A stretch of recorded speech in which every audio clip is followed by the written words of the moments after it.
Hi guys, welcome back. तो इस video में मैं बात करूंगा कोहेंस लाइफ साइंसेज लिमिटेड के बारे में।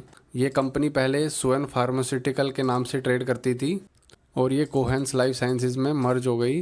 अगर इसकी हिस्ट्री देखें हम लोग तो 2020 से 2022 तक ये कोहेंस लाइफ साइंसेज 3 कंपनियों के मर्जर से बनी थी, जो कि तीनों अनलिस्टेड हैं। और फिर 2023 में सुवेन फार्मा से इसकी मर्जिंग स्टार्ट हुई और उसके बाद 2 कंपनी और सोपाला एनजियो बायो, इन सब से मर्ज होके ये कोहेंस लाइफ साइंसेज कंपनी बनी है।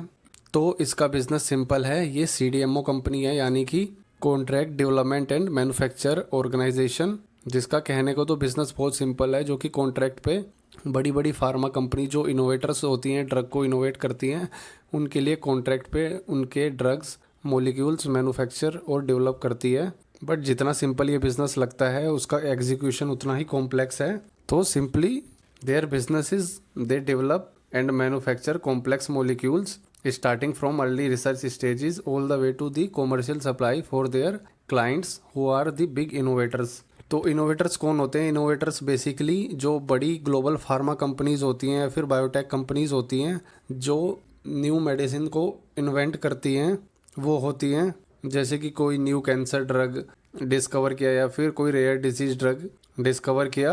But these innovators companies do not want to do everything themselves. तो ऐसी जगह ही सीडीएमओ कंपनीज का रोल आता है, कोहेंस जैसी, जो कि इन इनोवेटर्स के साथ एक स्पेशलिस्ट पार्टनर बन के काम करती है।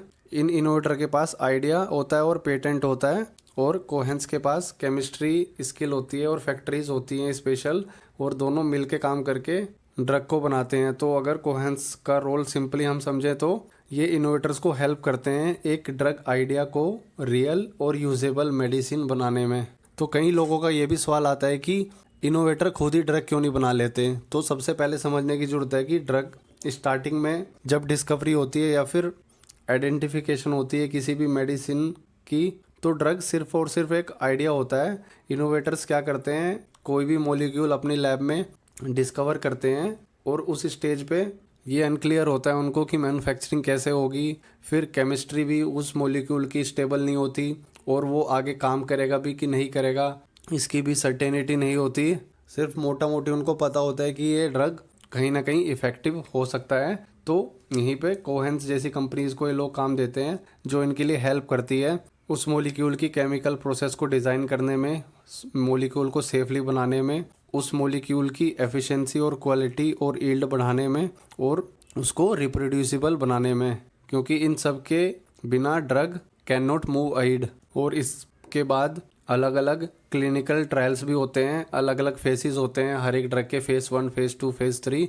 तो वो सब में भी यूएस एफडीए से कंप्लाई करने में भी सीडीएमओ कंपनीज इनके लिए हेल्प करती है। और फाइनली जब ड्रग सक्सीड हो जाता है तो उसके बाद लार्ज स्केल पे मैन्युफैक्चरिंग और कॉमर्शियल सप्लाई करने में भी हेल्प करती है। तो इसीलिए सीडीएमओ कोहेंस जैसी कंपनीज लॉन्ग टर्म सप्लायर बन जाती हैं उसके बाद इन इनोवेटर कंपनीज के लिए, और सालों तक उनके लिए इंग्रेडिएंट बनाती हैं और उसको डिस्ट्रीब्यूट करती हैं।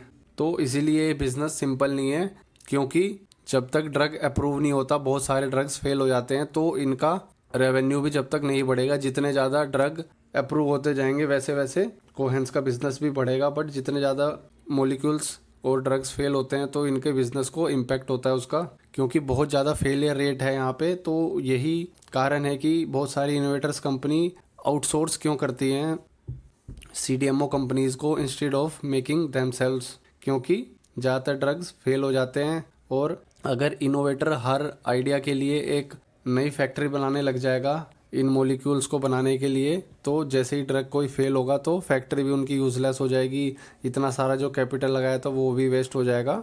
तो इसलिए सीडीएमओ कंपनीज को कॉन्ट्रैक्ट पे देती हैं, जिससे इनकी कैपिटल भी प्रोटेक्ट हुई। और क्योंकि ये फेजेस में बनेगा तो फेज़ 1 में इनको बहुत ही स्मॉल क्वांटिटी चाहिए होती है, उसके बाद फेज़ 2 में और ज़्यादा क्वांटिटी, फेज़ 3 में और ज़्यादा क्वांटिटी। तो इसलिए ये लोग सीडीएमओ कंपनीज को देती हैं, जो कि बहुत सारे इनोवेटर्स को सर्व करते हैं सेम फैसिलिटी या फिर सेम फैक्ट्री से, और तरह तरह के ड्रग्स बनाते हैं। अगर ड्रग टेस्ट पास भी कर लेता है तो भी इनोवेटर्स कंपनी प्रेफर करती हैं कि वो कॉन्ट्रैक्ट पे ही डेवलप और मैन्युफैक्चर कराएं instead of building their own factories. कभी कभी होता है कि कोई उनका हो सकता है कोई ब्लॉकबस्टर ड्रग हो, उसके लिए वो खुद की मैन्युफैक्चरिंग फैक्ट्री सेटअप करें और उसको मैन्युफैक्चर करें, but most of the medicine के केस में सारी कंपनीज कॉन्ट्रैक्ट पर ही मैन्युफैक्चर कराती हैं, क्योंकि उनको पता है अगर ड्रग पास भी हो गया फेज़ 3 के बाद, उसके बावजूद भी हो सकता है कि ड्रग जितना एक्सपेक्टेशन था उससे कम सेल हो, या फिर हो सकता है फ्यूचर में उससे भी बेटर ड्रग आ जाए तो उसको रिप्लेस कर दे, या फिर हो सकता है कॉम्पिटिटर से प्राइसिंग प्रेशर के चलते भी उसकी कम डिमांड हो। तो इसलिए लोग सिर्फ अपना जो पैसा है इनोवेटर्स ड्रग को डिस्कवरी और इनोवेशन में ही ज़्यादातर पैसा खर्च करते हैं, क्योंकि अगर इन्होंने मेहनत करके किसी एक दो मॉलिक्यूल के लिए फैक्ट्री अगर बनाना स्टार्ट भी करेंगे तो नए ड्रग के लिए इनको दूसरी फैक्ट्री बनानी पड़ेगी, क्योंकि most of the time these factories can't be reused for the different molecules. तो सिंपल सा यही कारण है कि CDMO बिजनेस को कंपनीज प्रेफर करती हैं बिजनेस देने में। और CDMO के अलावा एक और बिजनेस होता है सिमिलर टाइप का, जिसको क्रैम्स बोलते हैं, CRAMS। इसमें कॉन्ट्रैक्ट पे रिसर्च भी आउटसोर्स करते हैं, contract research and manufacturing services. तो पहले वाले केस में क्या था, big pharma companies innovators does most research by themself, वो खुद की लैब्स में ही ड्रग को डिस्कवर करते हैं और मैन्युफैक्चरिंग आउटसोर्स करते हैं CDMO कंपनीज को लाइक कोहेंस। बट क्रैम्स मॉडल के अंदर कंपनीज रिसर्च को भी आउटसोर्स करती हैं, क्योंकि ज़्यादातर जो बायोटेक कंपनीज होती हैं उनके पास हो सकता है लैब नहीं हो, फैक्ट्रीज नहीं हो और बहुत ही छोटी टीम हो, तो रिसर्च करने के का भी उनके पास कैपेबिलिटी नहीं होती। तो इसलिए वो क्रैम्स मॉडल के तहत दूसरी कंपनियों से रिसर्च पे आउटसोर्स करती हैं। वो सिर्फ और सिर्फ खुद से डिजीज़ की कोई अपॉर्चुनिटी है उसको आइडेंटिफाई करते हैं, बाकी पैसा रेज करके इन दूसरी कंपनीज़ को सारे काम रिसर्च और मैन्युफैक्चरिंग आउटसोर्स करते हैं। तो सिंपली अगर समझें तो दो टाइप की रिसर्च होती है, एक डिस्कवरी रिसर्च जिसमें नए नए ड्रग टारगेट्स को आइडेंटिफाई किया जाता है, बायोलॉजी और डिसीज साइंस को समझा जाता है, जो कि इनोवेटर्स और ये CRO कंपनीज करती हैं। और दूसरा है प्रोसेस को रिसर्च, यानी कि मॉलिक्यूल कैसे बनेगा और मॉलिक्यूल को सेफ और स्केलेबल कैसे बनाया जाए, जो कि कोहेंस जैसी कंपनीज करती हैं। तो अगर कोहेंस की हम PPT देखें तो इसके बिजनेस के अगर वर्टिकल्स देखें हम लोग, तो कंपनी किस किस सेगमेंट में काम करती है, तो यहाँ पे अगर देखें तो कंपनी के मेनली 3 बिजनेस वर्टिकल्स हैं, CDMO, API और स्पेशलिटी केमिकल्स। CDMO जो कि हमने समझा, जो कि इनका बिजनेस का कोर है और सबसे ज़्यादा इम्पोर्टेंट है, और यही ऐसा लॉन्ग टर्म में वैल्यू क्रिएट करने वाला सेगमेंट है, क्योंकि जितने ज़्यादा ड्रग ट्रायल्स में पास होते जाएंगे उसके बाद इन्हीं को उसको सालों तक मैन्युफैक्चर करने के कॉन्ट्रैक्ट्स मिलते रहेंगे। इस बिज़नेस वर्टिकल में इनका सबसे ज़्यादा हाई मार्जिन है और सबसे ज़्यादा हाई कॉम्प्लेक्सिटी भी इसी में है, और ये ऐसा बिज़नेस है जिसमें क्वार्टर टू क्वार्टर कोई स्मूथ नंबर्स नहीं आते। हो सकता है एक क्वार्टर में बहुत अच्छे नंबर आएँ और अगले में हो सकता है कम हो जाएं।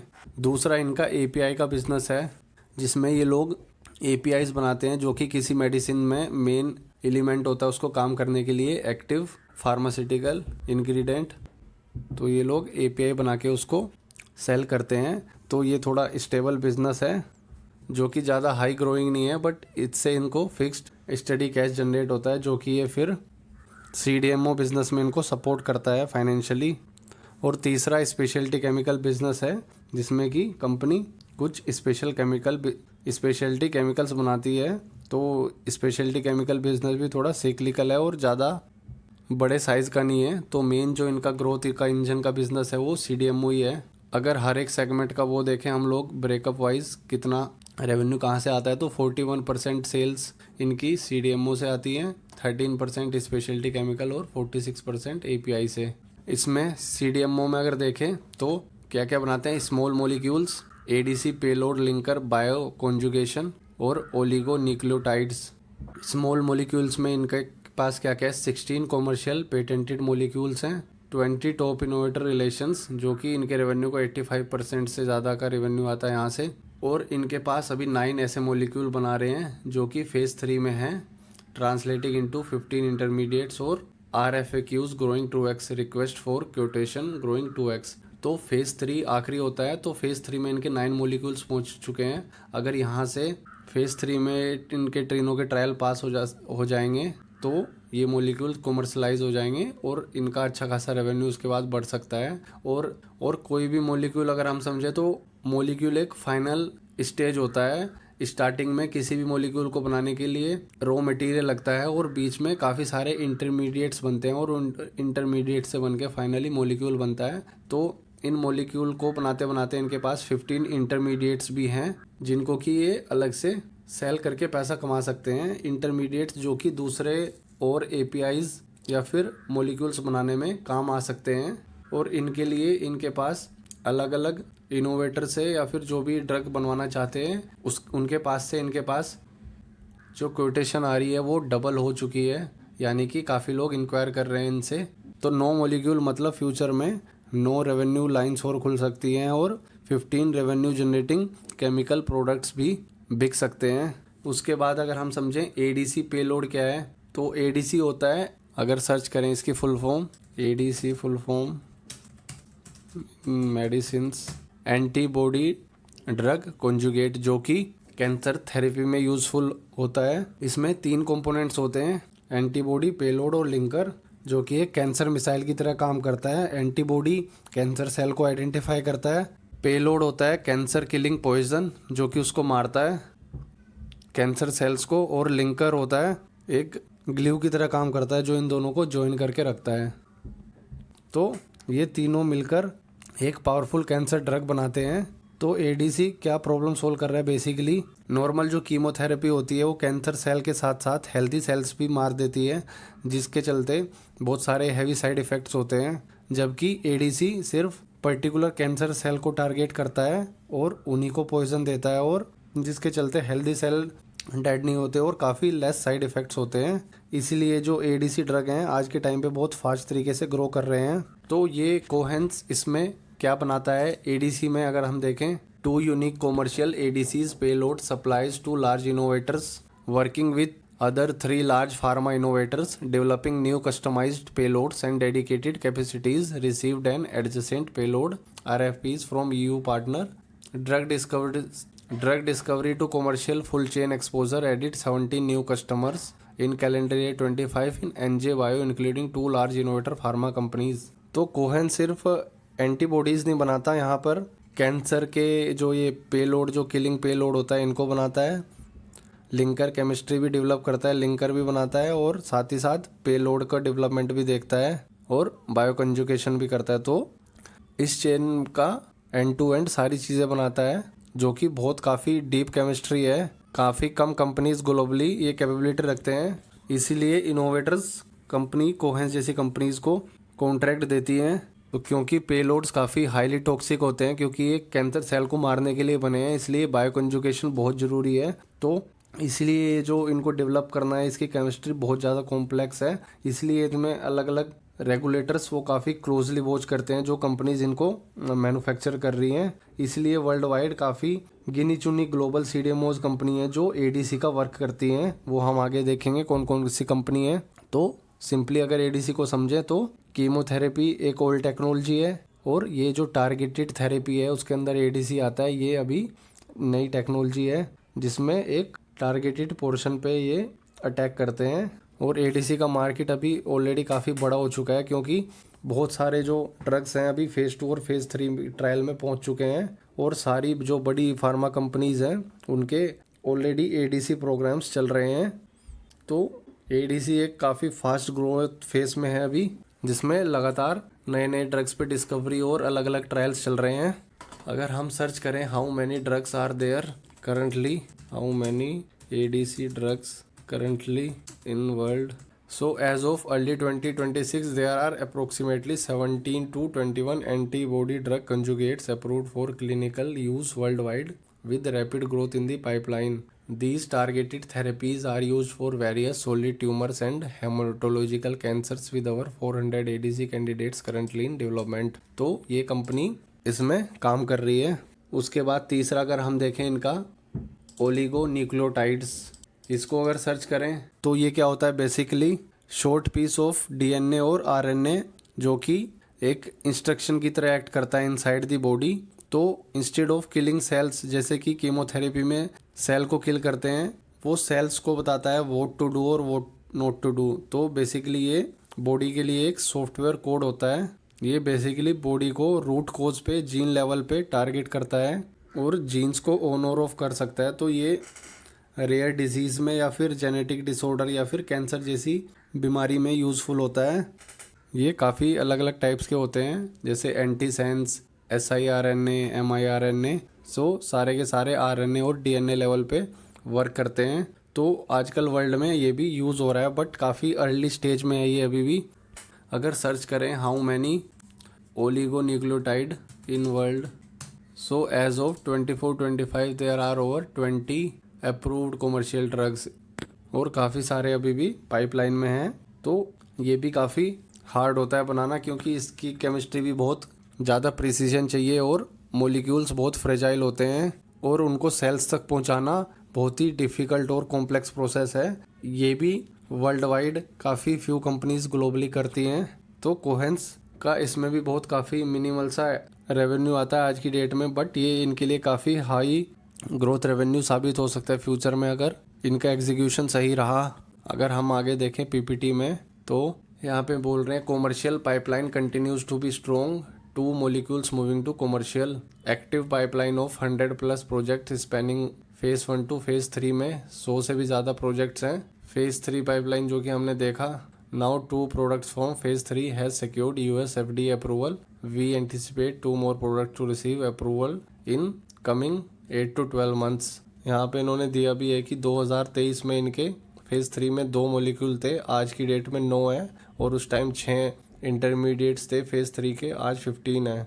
उसके आगे देखें तो यहाँ पे इन्होंने दिखाया है कि 2024 में ADC की मार्केट सेल्स कितनी है, लगभग 10 to 12 बिलियन डॉलर की, जो कि आने वाले 5 साल में लगभग 50 बिलियन डॉलर तक की हो सकती हैं।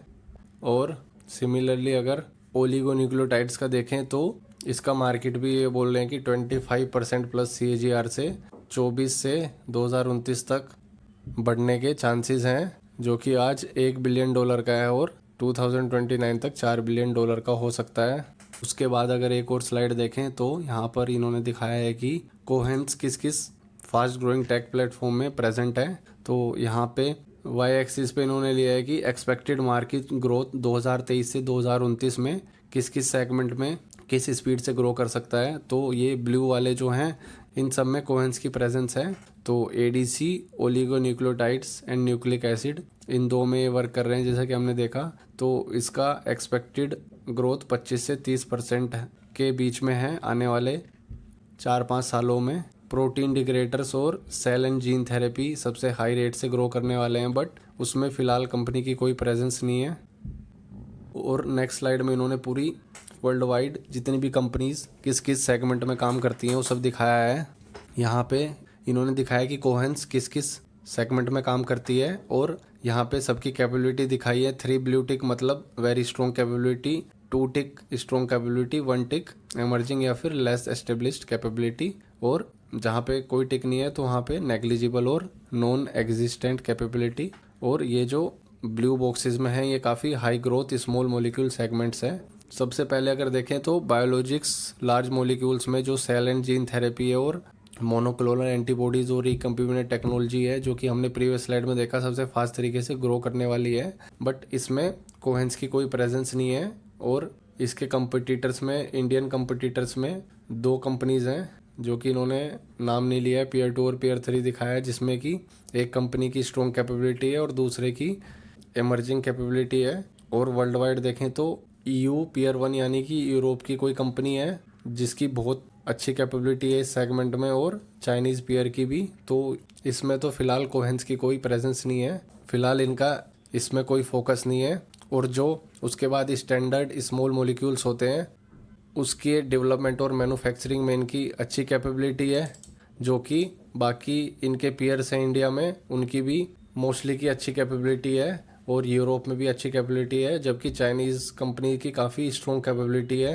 डेवलपमेंट और मैन्युफैक्चरिंग और डिस्कवरी तीनों में। जबकि डिस्कवरी में बाकी किसी और इंडियन और यूरोप कंपनीज़ की प्रेजेंस नहीं है। कोहेंस की यहाँ पे बहुत ही कम कैपेबिलिटी है, तो इस सेगमेंट में भी ये मार्केट लीडर नहीं है। चाइनीज़ कंपनी यहाँ पे डोमिनेट कर रही है।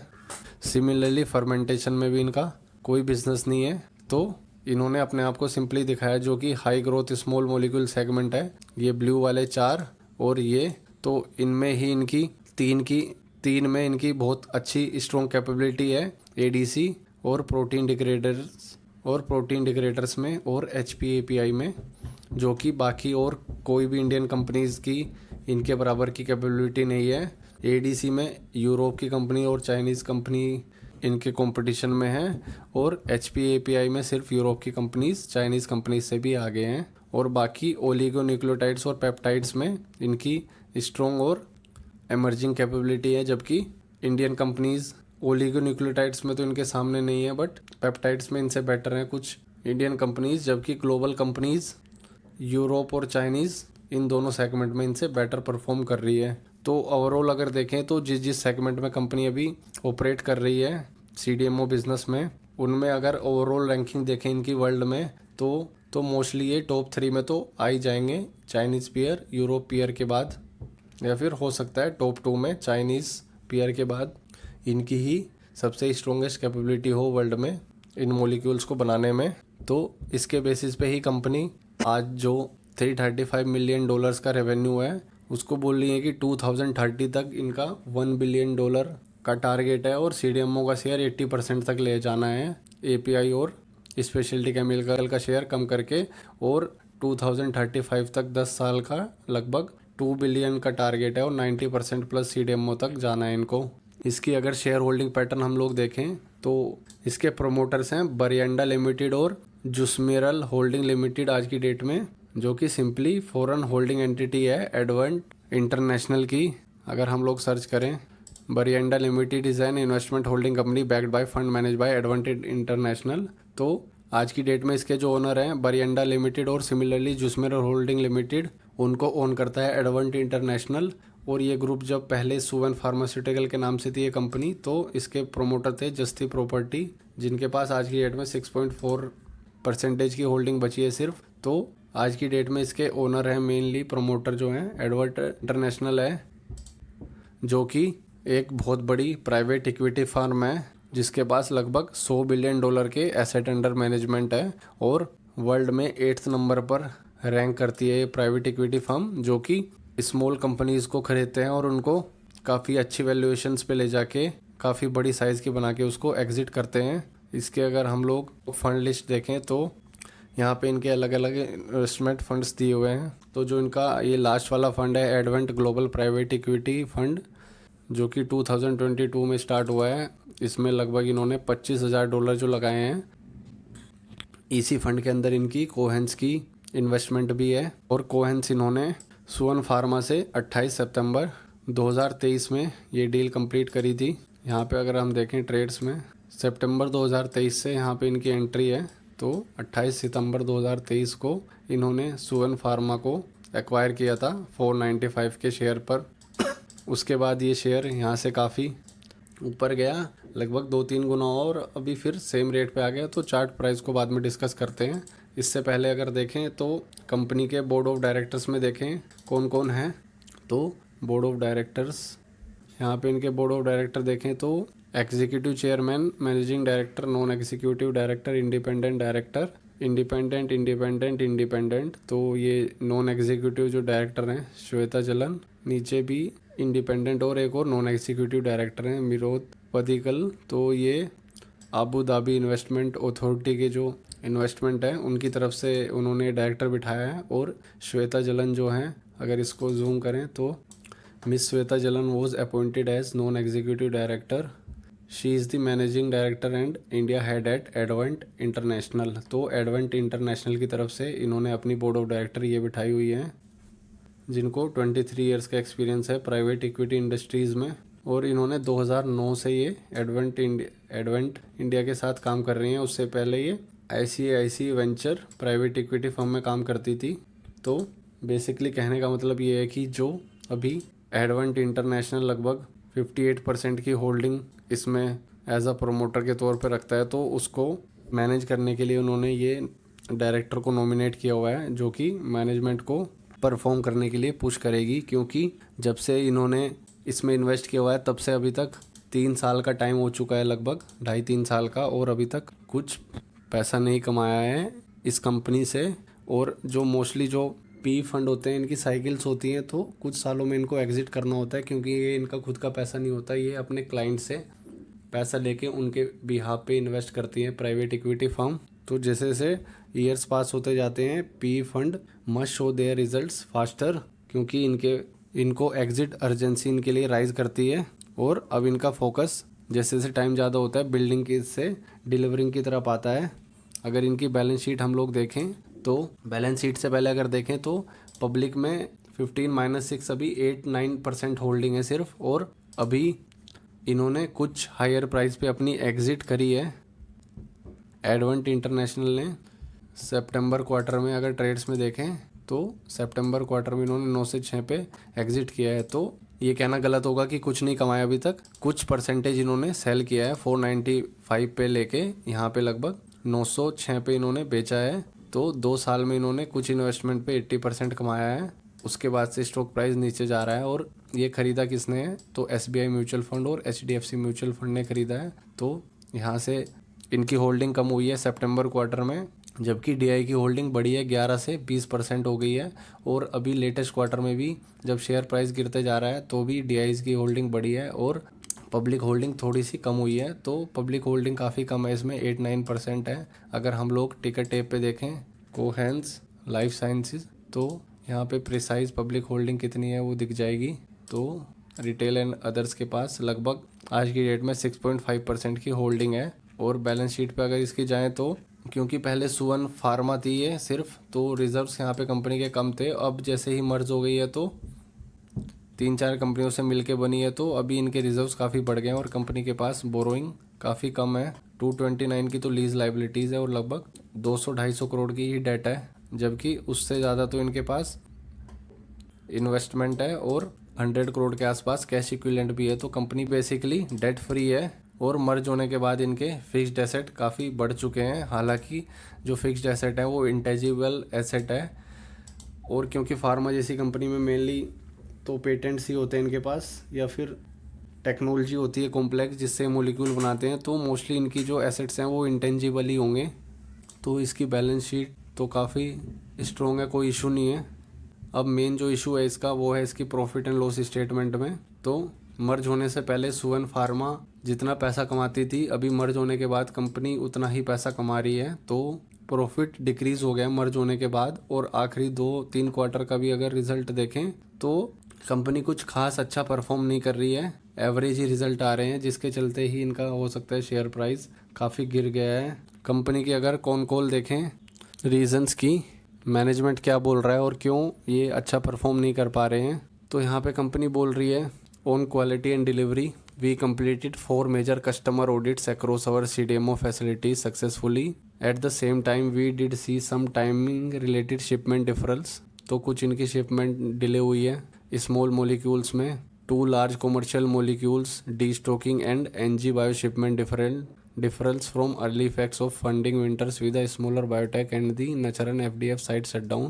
तो 1-2 साइट शटडाउन हुई है, कुछ कस्टमर ने अभी इनसे माल नहीं लिया है, डी स्टॉकिंग किया है जो ऑलरेडी उनके पास था, जिसके चलते इनकी जो ग्रोथ है वो काफ़ी स्लो रही है और स्टैग्नेंट रही है।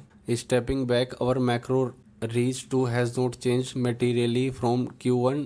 Demand from large innovative customers remain positive. Early stage biotech segment is still selective but showing early science of recovery and European innovators continue to diversify their supplier base which aligns well with our capabilities. तो यहाँ पे तो positive बोल रहे हैं। The EAB is helping us sharpen over long term capability road map. तो जो main issue है pharma destocking in some की molecules and delayed reloads of a few phase 2-3 molecules affecting near term growth. तो कुछ molecule की D stocking और कुछ जो इनके मोलिक्यूल्स फेज 2 फेज 3 में हैं वो थोड़े डिले हो गए। 1-2 प्लांट शट डाउन हुआ है और 1-2 प्लांट में ऑडिट क्लियरेंस का वेट कर रहे हैं to ensure best quality and regulatory practice. तो इनके चलते काफ़ी इफेक्ट हुआ है इनका रेवेन्यू।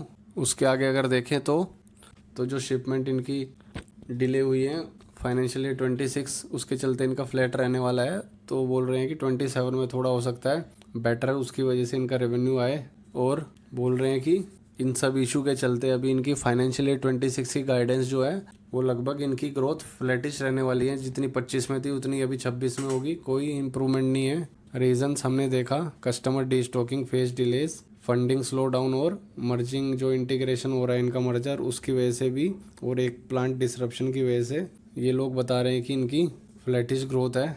बायोटेक फंडिंग की वजह से इनके जो प्रोजेक्ट हैं वो डिले हो चुके हैं, बट पॉजिटिव ये है कि ये अभी भी बोल रहे हैं कि जो अंडरलाइंग डिमांड है इनोवेटर से वो अभी भी एग्जिस्ट करती है।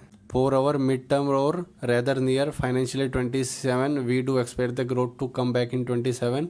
The growth will be backed by new wind and existing business supported by restocking as well as reload on the CDMO side of business. We will provide a more inform guidance by Q3 और Q4 of the current financial year. तो अभी Q3 के जो इनके result आएंगे उसमें और ज़्यादा क्लैरिटी मिलेगी, जो कि 12 फरवरी 2026 को आने वाले हैं। तो इस बार देखने लायक होगा कि इनका क्वार्टरली रिजल्ट्स कैसे रहते हैं और मैनेजमेंट क्या बोल रही है। जैसा कि मैंने पहले भी बोला है कि ये कंपनी का बिज़नेस कोई ऐसा नहीं है कि जिसमें काफ़ी प्रेडिक्टेबल बिजनेस हो, इसमें काफ़ी अनसर्टेनिटी रहती है, क्योंकि लास्ट फेज़ में जाके भी मॉलिक्यूल हो सकता है क्लिनिकल ट्रायल में फेल हो जाए और आगे उसकी मैन्युफैक्चरिंग बंद हो जाए। तो कंपनी में ऐसा नहीं है कि कंपनी ख़त्म हो जाएगी, क्योंकि कहीं ना कहीं अभी भी जो इनके एग्जिस्टिंग मॉलिक्यूल है और एग्जिस्टिंग एपीआई और स्पेशलिटी केमिकल का बिज़नेस है वहाँ से तो ये अभी भी एटलीस्ट 300 करोड़ तो कमा ही रहे हैं। बट जो लोगों को इनके ग्रोइंग बिजनेस के स्कोप से एक्सपेक्टेशन थी, जिसके चलते लोग इनको एबसर्ट पी की वैल्यूएशन दे रहे थे, कुछ भी अगर पी रेशियो देखें तो एक टाइम पे 100, 120, 130, 32 का पी भी दे रहे थे, और अभी जो इनका एवरेज पी से भी 32 पे आ गया है, क्योंकि लोगों को लग रहा है कि जितना उन्होंने इससे एक्सपेक्ट किया था उस हिसाब से कंपनी डिलीवर नहीं कर रही है, जो कि अभी तक किया भी नहीं है। तो जिसके चलते ये काफ़ी ज़्यादा गिर गया। अगर ऑल टाइम हाई से देखें तो लगभग 71% गिर चुका है। और जिस टाइम पे एडवेंट इंटरनेशनल ने ये शेयर म्यूचुअल फंड हाउसेस को बेचा है, यहाँ पे लगभग अगर वॉल्यूम हम लोग इनेबल करें तो ये जो हाई वॉल्यूम है यहाँ पे प्राइवेट इक्विटी फर्म ने एग्जिट करके म्यूचुअल फंड्स को सेल करा है। तो तब से भी अभी तक लगभग 58% गिर चुका है, और यहाँ से वहाँ तक जाने में भी लगभग 138% का रिटर्न है। और अगर ऑल टाइम हाई जाए तो लगभग 3.5 गुना होने के चांसेस है यहाँ से। बट वो डिपेंड करता है कि कंपनी जो इनका टारगेट है $1 बिलियन का उसको कैसे एग्जीक्यूट कर पाती है। $1 बिलियन का रेवेन्यू मतलब लगभग 8,500 करोड़ के आसपास का रेवेन्यू आने वाले 4 साल में फाइनेंशियल ईयर 30 तक, जो कि करंट रेवेन्यू से लगभग 4 गुना है, जो कि हो भी सकता है अगर कंपनी जैसा बता रही है वैसा एग्जीक्यूट करें। अगर $1 बिलियन नहीं तो अगर 700-800 मिलियन डॉलर तक भी के रेवेन्यू तक भी ये पहुँचते हैं तो भी इस प्राइस से लगभग 3 गुना ज़्यादा का रेवेन्यू, और 6,500 पे अगर 30% का भी इनका प्रॉफिट मार्जिन माने तो लगभग 2,000 करोड़ तक का प्रॉफिट आ सकता है। उसके बाद 25% टैक्स देके लगभग नेट प्रॉफिट 1,500 करोड़ के आसपास का आ सकता है। उसके बाद 10 का पी पे पहुंचेगी। बट वो सब डिपेंड करता है कि कैसे कंपनी एग्जीक्यूट करती है और कितने मॉलिक्यूल्स इनके ट्रायल्स में पास होते हैं। तो ये हाई रिस्क और हाई रिवॉर्ड वाला स्टॉक है, इसमें सेंटीमेंट चेंज होते देर नहीं लगती। अगर इसका स्टॉक प्राइस हम देखें तो जब से गिरना स्टार्ट हुआ है तो 2 टाइप से स्टॉक फॉल करता है। एक तो ऐसे फॉल करता है जिसमें थोड़ा थोड़ा आराम से फॉल करता है और जिसमें लगता है कि कहीं ना कहीं लोग एक्यूमुलेट कर रहे हैं और इस तरीके से ऊपर जाता है। बट इसमें अगर देखें तो ये काफ़ी नेगेटिव तरीके से फॉल हो रहा है, इन्वर्टेड कप टाइप इसमें बन रहा है, और अभी भी कोई रिकवरी के साइन नहीं लग रहे इसमें, क्योंकि जब से फॉल होना स्टार्ट हुआ है तो लगातार बड़ी बड़ी रेड कैंडल्स बन रही हैं और लगातार ऊपर जा रहा है। अभी तक कोई खास बाइंग दिखी नहीं है, और स्टॉक देखें तो 2020 के लेवल्स पर पहुंच चुका है। तो अभी मेरी इस स्टॉक में क्या स्ट्रेटेजी रहेगी, एक तो इसके क्वार्टरली रिजल्ट ट्रैक करना कि अभी जो इसका करंट क्वार्टरली रिजल्ट आ रहा है उसमें कैसे रिजल्ट आ रहे हैं और मैनेजमेंट क्या बोल रही है, और दूसरा ये कि इसमें उसके पहले या बाद में अच्छी खासी बाइंग या फिर रिवर्सल साइन दिखने चाहिए, या तो कोई चार्ट पैटर्न बनना चाहिए या फिर कोई अच्छी बल्क बाइंग होनी चाहिए, जिससे लगे कि कहीं ना कहीं अब सेंटीमेंट चेंज हो रहे हों। क्योंकि ये बिज़नेस ही ऐसा है, इसमें अगर देखें तो सेंटीमेंट चेंज होने में टाइम नहीं लगता। यहाँ जून 24 से जब ये चलना स्टार्ट हुआ था तो सिर्फ और सिर्फ 5 महीने में डबल से भी ज़्यादा पैसा कर दिया था, और जब गिरना स्टार्ट हुआ है तो भी यहाँ से लगभग 3-4 महीने में 50% से ज़्यादा कैपिटल एरोड कर चुका है। तो मेरे हिसाब से तो ये हाई रिस्क और हाई रिवॉर्ड वाली कंपनी है।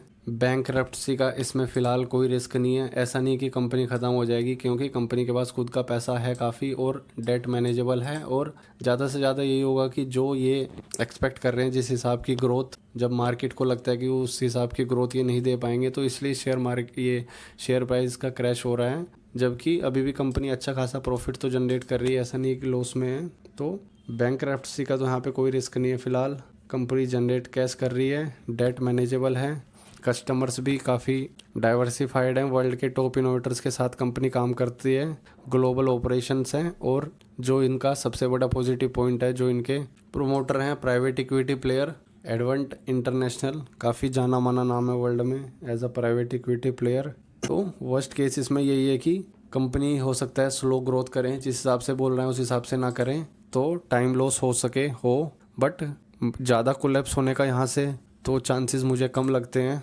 एक टाइम पे अगर कंपनी की वैल्यूएशन देखें तो यहाँ से कितना लगभग 3.5 गुना के प्राइस पे थी यहाँ से। अभी कंपनी की मार्केट कैप है 15,000, यानी कि लगभग 50,000 करोड़ की वैल्यूएशन इसको मार्केट दे रहा था लगभग 1-1.5 साल पहले। और आज सिर्फ और सिर्फ 15,000 करोड़ की इसकी मार्केट कैप रह चुकी है। बट सबसे पॉजिटिव पॉइंट ये भी है कि इतनी फॉल होने के बाद भी इसमें जून से अभी तक देखें तो पब्लिक होल्डिंग नहीं बढ़ी है। पब्लिक होल्डिंग या तो कम हुई है या फिर सेम ही है, यानी कि जो इसमें ऑलरेडी बिग इन्वेस्टेड प्लेयर्स हैं वो बने हुए हैं इतनी ख़राब परफॉर्मेंस के बाद भी। तो कहीं ना कहीं उनको उम्मीद है कि स्टॉक अच्छा रिटर्न देगा या अच्छा परफॉर्म कर सकता है। और क्योंकि हम तो इसमें ऑलरेडी इन्वेस्टेड नहीं थे, तो अपने लिए तो ये अपॉर्चुनिटी हो सकती है। फ़िलहाल तो मैं इसमें इन्वेस्टेड नहीं हूँ, अगर फ्यूचर में मैं इन्वेस्ट करूँगा तो आई विल शेयर, क्योंकि मुझे लगता है कि अगर इसमें सब सही रहा, 1-2 क्वार्टर अच्छे रिजल्ट भी आ गए ना, तो स्टॉक बहुत फास्ट रिलेट करेगा। और 15,000 से 50,000 करोड़ अगर फिर से पहुँचे तो 3 गुना दूर है यहाँ से। But this is a business where you can't expect quarter on quarter basis predictable numbers. तो फिलहाल के लिए तो मेरी तरफ से इस स्टॉक के लिए इतना ही। अगर आपके कोई और थॉट्स हैं इस स्टॉक के बारे में तो do comment and let everyone know your thoughts. Thanks for watching.